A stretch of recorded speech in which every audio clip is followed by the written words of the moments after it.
Prime Minister John Key has held a 15-minute meeting with Sri Lanka's president on the sidelines of Chogam in Colombo. Key says he made it clear during the meeting that Sri Lanka had to make more progress around human rights. Other Commonwealth leaders have taken a stronger stance than Key, including Britain's Prime Minister David Cameron, who's calling for an inquiry into the disappearance of thousands of Tamils at the end of the Civil War.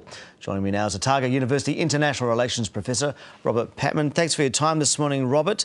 Good morning, Simon. What do you make of John Key saying things like useful, broad-ranging, making progress at the end of his meeting with the Sri Lankan president?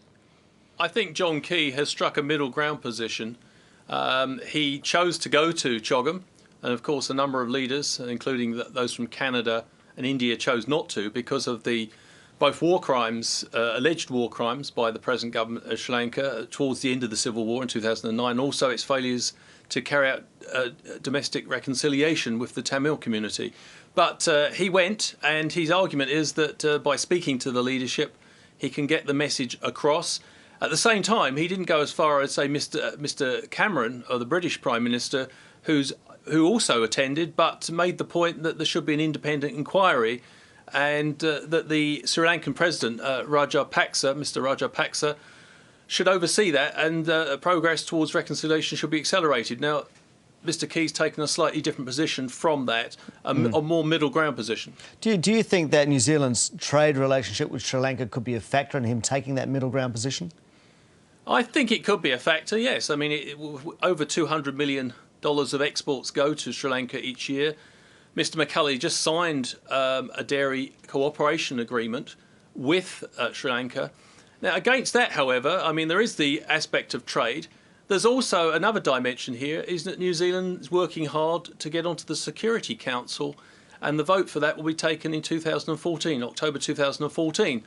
And so, presumably, New Zealand wants the support of Sri Lanka and a number of other countries. There was, it was quite a large gathering at Chogam, not as large as usual, but quite substantial in Sri Lanka. So, yeah, I think there was a number of concerns framed New Zealand's position towards this issue, and one was winning support in the Security Council, another one was in making sure the trade relationship stayed on track with Sri Lanka. Do you think that John Key's position on this and the New Zealand government's position on this is consistent with sort of the history of pro-human rights in New Zealand?